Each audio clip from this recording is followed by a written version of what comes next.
Welcome to news అడ్డా. అజారుద్దీన్ మంత్రి పదవి 3 నెలలే. తెలంగాణలో రేవంత్ రెడ్డి కేబినెట్లో మంత్రిగా చేరిన అజారుద్దీన్ రాజీనామాకు గడువు దగ్గర పడిందా? ఆయన జస్ట్ 6 నెలల్లోనే తమ మినిస్టర్ ముచ్చటను తీర్చుకొని మాజీ మంత్రి ట్యాగ్ తగిలించుకోవాల్సిందేనా అంటే అవును అని అంటున్నారు. ముఖ్యంగా దీని మీద మాట్లాడుతున్నది తెలంగాణలో ప్రతిపక్ష పార్టీగా ఉన్న బీఆర్ఎస్ కీలక నేత మాజీ మంత్రి హరీష్ రావు.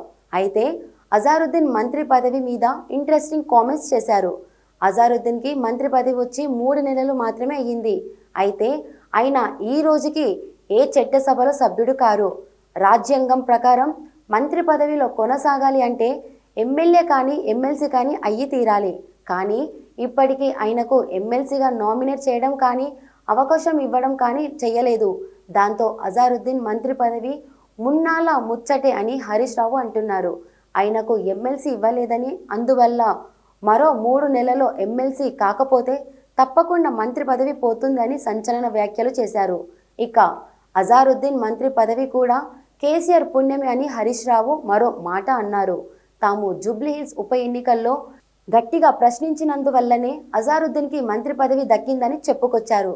అందువల్ల కేసీఆర్ ఫోటోకు అజారుద్దీన్ దండం పెట్టుకోవాలని హరీష్ రావు సెటైర్లు వేశారు. తెలంగాణలో ఎమ్మెల్సీ పదవులు అయితే ప్రస్తుతానికి ఖాళీ లేవు అని అంటున్నారు.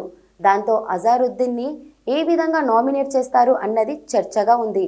నామినేట్ చేయకపోతే కనుక ఖచ్చితంగా హరీష్ రావు చెప్పినట్లుగానే అజారుద్దీన్ రాజీనామా చేయాల్సి ఉంటుంది. మరి కాంగ్రెస్ పెద్దలు ఏ ఆలోచనలో ఉన్నారో అనేది చూడాలని అంటున్నారు. ఇది ఇప్పటి ముచ్చట కాదు, 3 దశాబ్దాల క్రితం కూడా జరిగింది. 1995 సెప్టెంబర్ 1న బాబు సీఎంగా ప్రమాణం చేస్తూ రవాణా శాఖ మంత్రిగా హరికృష్ణను తీసుకున్నారు. అప్పటికి ఏ సభలోనూ హరికృష్ణ సభ్యుడు కాదు. 6 నెలల్లో ఆయన నెగ్గాల్సి ఉంది. హిందూపురంలో ఉప ఎన్నిక ఆ తర్వాత వచ్చింది. ఎన్టీఆర్ 1996లో జనవరి 18న మరణించారు. ఇక ఎమ్మెల్సీ ఉన్న హరిని నామినేట్ చేయలేదు. దాంతో ఆయన పదవీ కాలం 1996 ఫిబ్రవరిలో ముగుస్తుంది. అనగా ముందుగానే రాజీనామా చేశారు. అయితే ఆయన హిందూపురం ఉప ఎన్నికల్లో గెలిచి వచ్చారు, కానీ తిరిగి మంత్రిగా తీసుకోలేదు. అది ఉమ్మడి ఏపీలో ఉన్న ఉదాహరణ.